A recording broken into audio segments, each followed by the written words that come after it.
अगर share number of aircraft strength की बात करें तो भारत का स्थान विश्व में चौथा है। भारत के पास कुल मिलाकर 2123 एयरक्राफ्ट हैं, जिसमें आर्मी, नेवी, एयरफोर्स सबके एयरक्राफ्ट शामिल हैं। इसमें ऑफेंसिव और लॉजिस्टिक एयरक्राफ्ट दोनों प्रकार के एयरक्राफ्ट शामिल हैं। इनमें भी अधिकांश एयरक्राफ्ट बहुत पुराने हैं। अगर हम सबमरीन की बात करें तो भारत के पास अच्छी गुणवत्ता की सबमरीन है, पर उनका नंबर सिर्फ 16 ही है।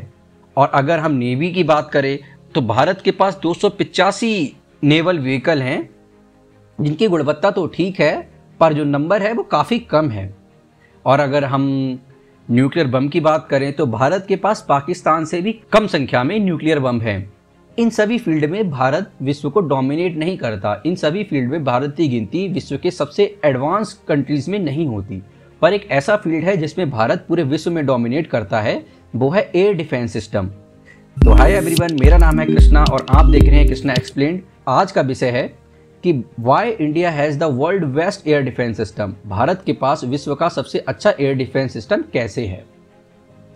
तो इसका जो पहला कारण नजर आता है वो है डिप्लोमेसी। भारत के लगभग सभी मिलिट्री सुपर पावर देशों से अच्छे रिलेशन हैं और भारत सभी से हथियार खरीदने में सक्षम है।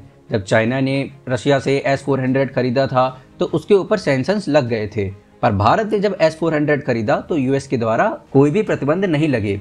इसकी वजह से भारत इजराइल, फ्रांस, रसिया, यूएस सभी देशों से हथियार खरीदने में सक्षम रहा है। और अगर हम दूसरे कारण की बात करें तो वो है भारत की डिफेंसिव पॉलिसी। अगर हम 1971 की वॉर को छोड़ दें तो उसके अलावा भारत ने कभी भी ऑफेंस करने का सोचा ही नहीं है। तो भारत की पॉलिसी ही डिफेंसिव है, तो भारत का ध्यान भी अपने डिफेंस इंफ्रास्ट्रक्चर पर ज़्यादा गया है।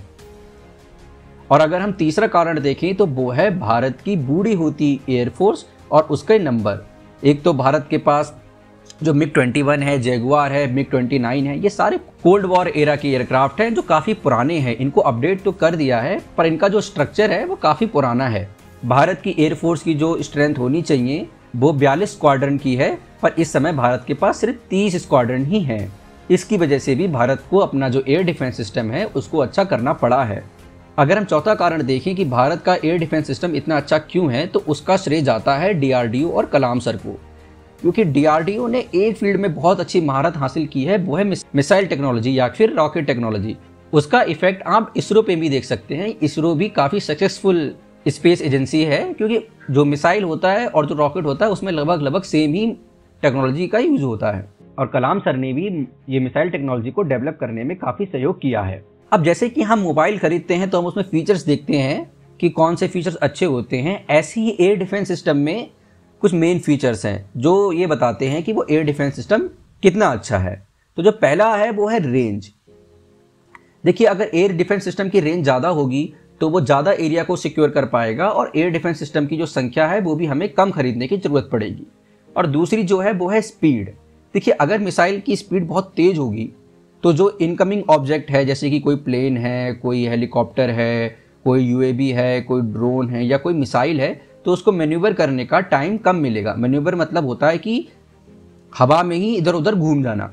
हमारे जो डिफेंस मिसाइल की स्पीड अगर बहुत तेज़ होगी, जो इनकमिंग ऑब्जेक्ट है उसको टाइम नहीं मिलेगा और हम एयर डिफेंस है उसकी एफिकेसी बढ़ जाएगी। और जो तीसरा है वो है टाइप।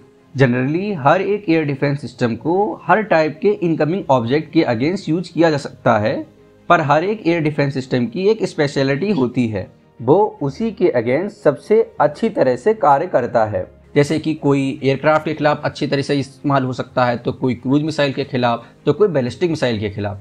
तो ऐसे ही हमको ये भी देखना पड़ेगा कि जो एयर डिफेंस सिस्टम है उसका टाइप क्या है। और जो चौथी क्वालिटी है जो एयर डिफेंस सिस्टम को अच्छा बनाती है वो है उसकी मोबिलिटी।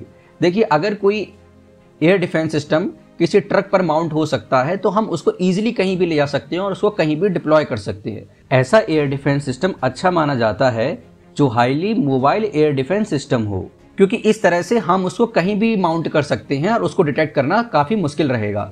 और जो पांचवी क्वालिटी है जो किसी एयर डिफेंस सिस्टम को अच्छा बनाती है वो है उसके रडार। देखिए, अगर रडार की रेंज ज़्यादा होगी तो वो इनकमिंग ऑब्जेक्ट को पहले ही डिटेक्ट कर लेगी, तो जो एयर डिफेंस सिस्टम है उसको ज़्यादा टाइम मिल जाएगा टारगेट को हिट करने का। साथ ही रडार एक साथ कितनी ज़्यादा इनकमिंग ऑब्जेक्ट को डिटेक्ट कर सकता है वो भी उसकी क्वालिटी को दर्शाता है कि अगर रडार एक साथ बहुत सारे इनकमिंग ऑब्जेक्ट को डिटेक्ट कर सकता है। तो जब मैसिव इन्वेजन हो रहा होगा तो जो हमारा डिफेंस सिस्टम है उसको ज़्यादा टाइम मिल जाएगा और वो अपना ज़्यादा इफेक्टिव तरह से इनकमिंग ऑब्जेक्ट्स के खिलाफ काम कर पाएगा। तो चलिए, ये तो हमने देख लिया कि भारत का एयर डिफेंस सिस्टम अच्छा क्यों है। तो अब हम भारत के एयर डिफेंस सिस्टम के बारे में बात करते हैं। तो सबसे पहले तो हम इंडिजीनियस एयर डिफेंस सिस्टम की बात करेंगे, जो कि है Indian ballistic missile defence programme, जिसके तहत मुख्यतः 2 प्रकार के डिफेंस सिस्टम हैं जो कि बैलिस्टिक मिसाइल के अगेंस्ट काम करते हैं। तो सबसे पहले तो हमें ये देखना होगा कि बैलिस्टिक मिसाइल क्या होती है और ये क्रूज मिसाइल से किस प्रकार अलग है। बैलिस्टिक मिसाइल को बिल्कुल साधारण भाषा में समझते हैं। आपने कभी दूर पत्थर फेंका है तो उसका जो पाथ होता है वो परवलयाकार होता है, वो पैराबोला होता है। तो समझ लीजिए वो ही बैलिस्टिक मिसाइल है। और आपने कभी तीर कमान से अगर कोई तीर चलाया है तो समझ लीजिए वो क्रूज मिसाइल है। लॉन्ग रेंज के लिए बैलिस्टिक मिसाइल का यूज किया जाता है और शॉर्ट रेंज के लिए क्रूज मिसाइल उपयोग में लाई जाती है। जो बैलिस्टिक मिसाइल होती है उसका जो एल्टीट्यूड होता है वो बहुत ज़्यादा रहता है, इसलिए वो डिटेक्ट करना आसान रहती है। पर जो क्रूज मिसाइल होती है वो सतह के समीप चलती है, जिसकी वजह से उसे डिटेक्ट करना मुश्किल रहता है। और जो बैलिस्टिक मिसाइल होती है, चूंकि उसकी रेंज ज़्यादा होती है, इस वजह से उसकी जो एक्यूरेसी होती है, जो उसका प्रिसीजन होता है, वो काफ़ी कम रहता है। पर क्रूज मिसाइल का जो एक्यूरेशन है वो बहुत ज़्यादा रहता है। वो स्मॉल और मोबाइल टारगेट को भी हिट कर सकती है। और अगर हम स्पीड की बात करें तो बैलिस्टिक मिसाइल यहाँ पर जीत जाती है। बैलिस्टिक मिसाइल की स्पीड क्रूज मिसाइल की स्पीड से बहुत ज़्यादा होती है। जो बैलिस्टिक मिसाइल होती है वो ग्रेविटी से नीचे आती है, इस वजह से वो लास्ट टाइम पे मैन्यूवर नहीं कर सकती। पर जो क्रूज मिसाइल होती है वो हवा में भी इधर उधर हो सकते हैं ताकि वो एयर डिफेंस सिस्टम से बच सके। चलिए अब इंडिया के बैलिस्टिक एयर डिफेंस सिस्टम की बात करते हैं। तो जो पहला एयर डिफेंस सिस्टम है वो है पृथ्वी एयर डिफेंस सिस्टम। ये किसी मिसाइल को वातावरण में आने से पहले ही नष्ट कर देता है और इसमें 2 स्टेज होती हैं। इसकी जो रेंज है वो 300 से 2000 किलोमीटर तक की है और जो इसकी स्पीड है वो 5 मैक के बराबर है। देखिए मैक क्या होता है? मैक होता है 1 मैक बराबर होता है ध्वनि की रफ्तार के बराबर। इसका मतलब ये है कि ये ध्वनि की रफ्तार से 5 गुना तेज भी चल सकती है। इसकी वजह से इसकी एफिकेसी काफ़ी अच्छी है और ये LRTR रडार का यूज़ करती है। और सपोज कीजिए अगर कोई मिसाइल है जो पृथ्वी एयर डिफेंस सिस्टम से बच गई है और उसके बाद हमारी तरफ आ रही है, तो हम क्या करेंगे? तो उसके लिए जो हमारा दूसरा एयर डिफेंस सिस्टम है उसका नाम है एडवांस एयर डिफेंस सिस्टम।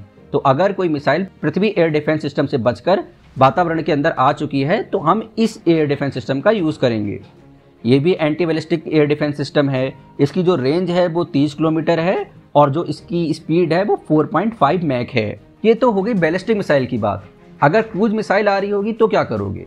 तो क्रूज मिसाइल आ रही होगी तो उसके लिए भारत ने जो एयर डिफेंस सिस्टम बनाया है उसका नाम है आकाश। वैसे तो आकाश एयर डिफेंस सिस्टम ड्रोन के, हेलीकॉप्टर के, फाइटर जेट के, क्रूज मिसाइल, बैलिस्टिक मिसाइल लगभग सभी के खिलाफ डिप्लॉय किया जा सकता है। पर ये क्रूज मिसाइल और बैलिस्टिक मिसाइल के अगेंस्ट काफ़ी अच्छी तरह से काम करता है। ये लो टू मिड रेंज का एयर डिफेंस सिस्टम है और इसमें सरफेस टू एयर मिसाइल्स होती हैं। इसको DRDO ने बनाया है और जैसा कि आप देख सकते हैं कि ये ट्रक के ऊपर माउंट है, इसलिए काफ़ी मोबाइल है। इसको आसानी से कहीं पर भी माउंट किया जा सकता है। इसकी जो स्पीड है वो 2.5 मैक के बराबर है और ये 18 किलोमीटर तक का एल्टीट्यूड गेन कर सकती है और इसकी रेंज 30 से 50 किलोमीटर के बराबर है। और इसकी खासियत है इसका राजेंद्र रडार। देखिए अगर आपको आकाश एयर डिफेंस सिस्टम से बचना है तो एक ही तरीका है, आप इसके रडार को जाम कर दीजिए, और जो कि काफ़ी मुश्किल है। इसकी वजह से इसकी जो एफिकेसी है वो काफ़ी ज़्यादा है। अब सपोज़ कीजिए कि आपकी तरफ कोई एयरक्राफ्ट आ रहा है, कोई ड्रोन आ रहा है, कोई हेलीकॉप्टर आ रहा है, तो आकाश तो उसके खिलाफ अच्छी तरह से काम नहीं करेगी, तो आप क्या करेंगे? तो उसके लिए भारत ने बनाया है QRSAM, जिसकी फुल फॉर्म है quick reaction surface to air missile. ये बहुत ही जल्दी इनकमिंग ऑब्जेक्ट को टारगेट करती है। ये ऑल वेदर ऑल टेरेन है। इसका मतलब ये है कि कैसा भी मौसम हो आप इसको डिप्लॉय कर सकते हैं और कैसी भी टेरेन हो, मतलब पहाड़ हो, मैदान हो, पठार हो, समुद्र का मैदान हो, आप कहीं भी इसको डिप्लॉय कर सकते हैं। हर जगह आपको इसकी एफिकेसी अच्छी मिलेगी। ये भी surface to air defence system है और इसकी जो रेंज है वो 3 से 30 किलोमीटर के बीच है और ये मैक्सिमम 6 किलोमीटर का एल्टीट्यूड गेन कर सकती है और इसकी स्पीड भी 4.7 मैक है, जो कि काफ़ी अच्छी है। आपने ओलंपस हैज फॉलन मूवी तो देखी हुई होगी, तो उसमें दिखाया गया है व्हाइट हाउस की सुरक्षा करने के लिए जो एयर डिफेंस सिस्टम है उसका नाम है NASAMS सिस्टम। ये वैसे तो नॉर्वे और यूएस ने मिलके बनाया है, पर इस एयर डिफेंस सिस्टम को भारत ने यूएस से खरीदा है। इंडिया में दिल्ली में जो इम्पोर्टेंट लोकेशन है, जैसे सुप्रीम कोर्ट है, पीएमओ ऑफिस है, प्रेसिडेंट हाउस है, बाकी ये जो एम्बेसी वाला एरिया है, वहाँ पर इस एयर डिफेंस सिस्टम को डिप्लॉय किया गया है। ये एयर डिफेंस सिस्टम जो हाईली इंपॉर्टेंट स्ट्रेटेजिकल टारगेट होते हैं उनको डिफेंस प्रोवाइड करता है। और इसकी जो फुल फॉर्म है वो है national advance surface to air missile system, और नॉर्वे में नेशनल की जगह नॉर्वेजियन लगा दीजिएगा, वहाँ इसको इस नाम से जाना जाता है। और ये बहुत ही मोबाइल एयर डिफेंस सिस्टम है, इसको कहीं भी लगाया जा सकता है। और ये क्रूज मिसाइल हो, ड्रोन हो, एयरक्राफ्ट हो, सभी के खिलाफ बहुत ही घातक है। और इसकी जो रेंज है वो 120 किलोमीटर है। वैसे तो ये काफ़ी शॉर्ट रेंज है, पर शॉर्ट रेंज में ये काफ़ी ज़्यादा highly precise air defence system है। मूवी में तो इसे फेल होते हुए दिखाया है, पर रियलिटी में ऐसा नहीं है। रियलिटी में इसकी एफिकेसी काफ़ी ज़्यादा है और ये एक साथ 12 मल्टीपल टारगेट को हिट कर सकती है। और हम दूसरे एयर डिफेंस सिस्टम की बात करते हैं, वो है स्टिंगर मिसाइल। यूएसएसआर को अफगानिस्तान में जिस मिलिट्री इक्विपमेंट ने सबसे ज़्यादा नुकसान पहुंचाया वो यही मिसाइल थी। सपोज कीजिए कि कोई इनकमिंग एयरक्राफ्ट है, कोई हेलीकॉप्टर है, और वो सारे एयर डिफेंस सिस्टम से बच के आ चुका है, या फिर वहाँ पर कोई एयर डिफेंस सिस्टम नहीं है, तो आप क्या करेंगे? तो तब आप बाहुबली और कटप्पा बन के इस एयर डिफेंस सिस्टम का यूज कर सकते हैं। जैसा कि आप देख सकते हैं, ये man portable air defence system है। इसको आप हाथों से चला सकते हैं और इसमें इंफ्रारेड होमिंग सिस्टम होता है, जो surface to air defence system है। और इसको आप ग्राउंड व्हीकल पे भी माउंट कर सकते हैं और किसी हेलीकॉप्टर पे भी माउंट कर सकते हैं। और इसको यूएस की रेथियन मिसाइल सिस्टम ने बनाया है। इसकी जो रेंज है वो 3800 मीटर से 4800 मीटर के बीच है और इसकी जो स्पीड है वो 2.5 मैक है। ये काफ़ी प्रिसीजन के साथ अटैक करती है। तो चलिए अब बात करते हैं उन एयर डिफेंस सिस्टम की जिनको भारत ने इजराइल से खरीदा है। जैसा कि हम जानते हैं कि जो इजराइल है वो चारों तरफ अपनी हॉस्टाइल कंट्री से घिरा हुआ है, इसीलिए इजराइल ने काफ़ी अच्छा एयर डिफेंस सिस्टम डेवलप किया है। तो जो पहला एयर डिफेंस सिस्टम है जो इंडिया और इजराइल ने मिलकर बनाया है, उसका नाम है बराक 8। देखिए, 2 रेंज में आता है और इसके 2 वर्जन है, एक इंडियन नेवी के लिए और एक इंडियन एयरफोर्स के लिए। इसको इजराइल एरोस्पेस इंडस्ट्री और डीआरडीओ ने संयुक्त रूप से बनाया है। इसका इस्तेमाल aircraft, helicopter, antiship, UAV, ballistic missile, cruise missile और कॉम्बैट जेट के खिलाफ किया जा सकता है। इसका जो लैंड वर्जन है वो इंडियन एयरफोर्स यूज करती है और इसका जो मैरीटाइम वर्जन है उसका प्रयोग इंडियन नेवी के द्वारा किया जाता है। इसकी रेंज 100 किलोमीटर तक है और इसका एक नया वर्जन बनाया जा रहा है जिसकी रेंज 150 किलोमीटर है, वो अंडर डेवलपमेंट है। और इसकी जो स्पीड है वो 2 मैक की है। जैसा कि आप देख सकते हैं, 2 मैक काफ़ी अच्छी स्पीड के अंतर्गत आती है। और एक दूसरा एयर डिफेंस सिस्टम जो इंडिया ने इजराइल से खरीदा है उसका नाम है स्पाइडर एयर डिफेंस सिस्टम। इसकी फुल फॉर्म है surface to air Python and Derby. ये short to medium range air defence system है। ये काफ़ी मोबाइल एयर डिफेंस सिस्टम है, जैसा कि आप फोटो में देख सकते हैं कि ये ट्रक के ऊपर माउंट किया जा सकता है और इसको कहीं भी आसानी से ले जाया जा सकता है। इसको राफेल एडवांस डिफेंस सिस्टम ने बनाया है। ये राफेल वो फ्रांस वाला राफेल नहीं है, ये इजराइल की कंपनी है।